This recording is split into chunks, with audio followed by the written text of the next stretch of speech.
Hello my dear students, in this video we are going to learn how to solve the examples based on the interest. Now before going to start we should know what is principal, what is rate of interest and what is period, that means time.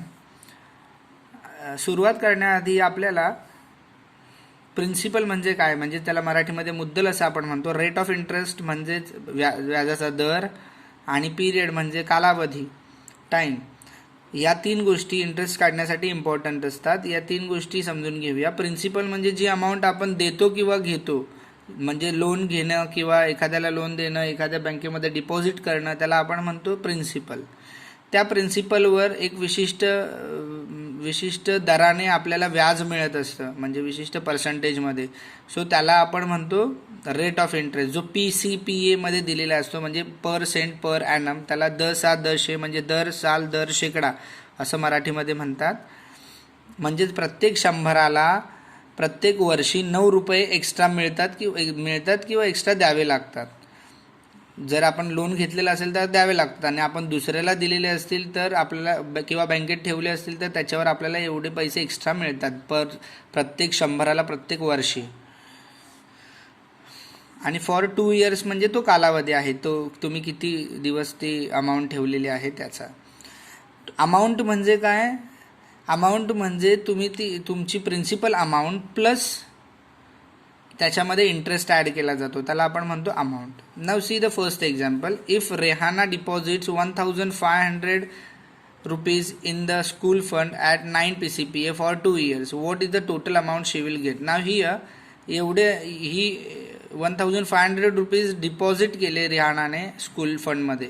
So that means this is principal. 9 PCPA is the rate of interest and 2 years is the period. Now how will we find amount? Before we have to find amount, we should know the interest. So we can find the interest by using these three things. या तीन गोष्टी वापरून आपण interest काढू शकतो. Now see the example here. Rihanna deposits principal that is 1500. Rate of interest which is known as R is 9 PCPA. Period is time. Period, that means T is 2 years. So total interest formula P into R into T upon 100. We should write this 1500 into 9 into 2 upon 100. 20 cancel. 15 9s are 135 into 2. So 135 into 2 270. That means interest is 270 rupees. So what is the total amount Rihanna will get? Rihanna will get principal plus interest. That means 1500 plus 270. That is 1770. That much amount she will get after 2 years. Have you got it? In this way you can solve easily. You can find the amount. Now in second example, Jethalal took a housing loan of 2,50,000 rupee from a bank at 10 PCPA for 5 years. What is yearly interest he must pay? Yearly interest, that means 1 yearचा interest तुम्हाला काढायचा आहे. and the total amount he returns to the bank.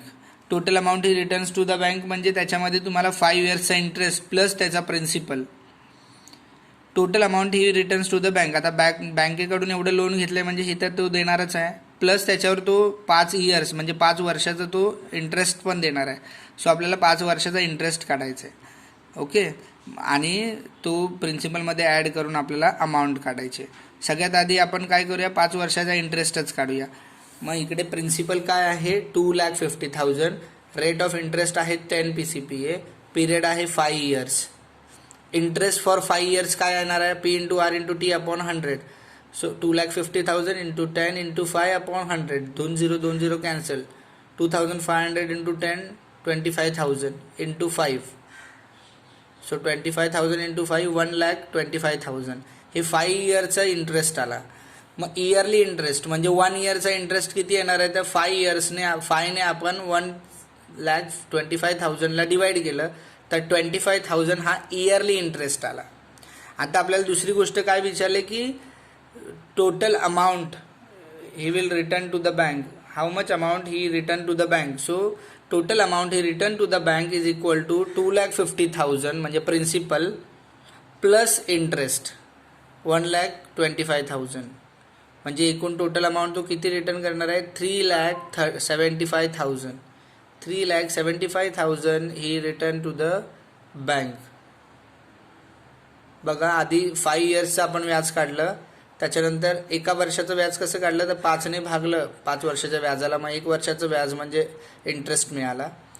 आता total amount बँकेला किती return करणार आहे तर 5 वर्षाचं इंटरेस्ट प्लस प्रिन्सिपल. मग हे दोन आपण ॲड केले आणि आपल्याला 3,75,000 मिळाले. Now see question number 3. Shrikant deposit 85,000 rupees for 2.5 years at 7 PCPA in a saving bank account. What is the total interest he received at the end of the period? काय दिलं आहे की श्रीकांत एवढे रुपीज 2.5 इयरसाठी 7 PCPA बँकेमध्ये ठेवतो. म्हणजे हा principal, this is the time म्हणजेच period, and this is the 7 PCPA is what rate of interest. So we have to find what is the total interest he received at the end of period. We have to only find interest. Now see here, principal is 85,000, rate of interest is 7 PCP and period is 2.5 year. 2.5 we convert it into improper fraction, that is 2 to the 4 plus 1 5/2 years. याला आपण 2.5 ला आपण 5/2 मध्ये convert केलं म्हणजे त्याला improper fraction असं आपण म्हणतो. Now see total interest is equal to P into R into T upon 100. So principal आहे 85,000, रेट आहे 7 इंटू पिरियड आहे 5/2. सो 5 इकडे आणि 2 डिनॉमिनेटरला आले आणि हे 100 आहे तिथे multiply. 20 cancel. So 850 into 7 5950 multiply by 5/2. So 5950 into 5 upon is equal to 29750 upon 2 आहे तसाच. 2ने 29,750ला आपण डिवाइड केलं. Our answer is 14,875. So in total interest he received at the end of the period is 14,875 rupees. Now in question 4, at a certain rate of interest, the interest after 4 years on 5,000 rupee principal is 1,200. What would be the interest on 15,000 rupees at the same rate of interest at the same period? Now see, first there are two cases. In first case, they given us period and principal, and this is the interest. See, at a certain rate of interest they ask us. म्हणजे त्यांनी आपल्याला काय विचारलं की एका विशिष्ट rate of इंटरेस्टने त्यांनी हे 4 वर्षासाठी 5,000 रुपये ठेवल्यानंतर 1,200 रुपये त्यांना इंटरेस्ट मिळतो. ओके, दॅट मीन्स हा इंटरेस्ट आहे. हां, सो आपल्याला आधी तर रेट ऑफ इंटरेस्ट काढावा लागेल आणि नंतर त्यांनी काय विचारलं की what would be the interest on the 15,000 rupees. Principal change केली at the same rate of interest for the same period. मग नंतर रेट ऑफ इंटरेस्ट आणि पिरियड सेम राहिलेला आहे. मग आता आधी आपल्याला रेट ऑफ इंटरेस्ट काढावा लागेल. मग आपण इकडे फर्स्ट केस म्हणूया आणि म्हणूया पिरियड आहे 4 इयर्स, 4 इयर्स, प्रिन्सिपल आहे 5,000, इंटरेस्ट आहे 1,200. What is the rate of interest? Same formula apply करा. आहे म्हणजे interest is equal to P into R into T upon 100. ज्या ज्या व्हॅल्यू दिल्यात त्या तिथे त्या ठिकाणी पुटअप करायच्या. इंटरेस्ट आहे 1,200 इक्वल टू प्रिन्सिपल आहे 5,000, रेट ऑफ इंटरेस्ट माहिती नाही सो आर आहे तसाच लिहिला, multiply by T is 4 upon 100. आता ह्या सगळ्या गोष्टी आपण या बाजूला आणणार आहोत LHSला आणि इथे फक्त आर राहणार आहे. या सगळ्या बाजू LHSला आणताना ऑपोजिट ऑपरेशन्स होतात. सो हा डिनॉमिनेटरला डिवाइड आहे तो इकडे येऊन मल्टिप्लाय होईल. हे दोन इकडे न्यूमरेटरला येते, इकडे येऊन डिनॉमिनेटरला येतील आणि आर एकटा RHSला राहील ना. हे 3 0 गेले आणि हे 2 आणि हा 1 0 म्हणजे 3 0 कॅन्सल झाले. नाव 12 10 जा 120, 12 10 जा 120 अँड 5 4 जा 20. 20 मधला एक 0 गेला, 120 मधला एक 0 गेला. 2 ने 12 ला डिवाइड केलं सो आर इज 6. आपला रेट ऑफ इंटरेस्ट किती आला? 6 आला. आता आपण बघूया सेकंड केसमध्ये काय होणार आहे. सेकंड केसमध्ये प्रिन्सिपल त्यांनी सांगितली की 15,000 आहे, बाकी रेट आणि पिरियड सेम राहणार आहे. मग रेट आपण किती काढला आहे? 6 PCP आत्ताच काढला आणि पिरियड 4 इयर्स सेम राहणार आहे. आता इंटरेस्ट काढूया. Interest is equal to P into R into T upon 100.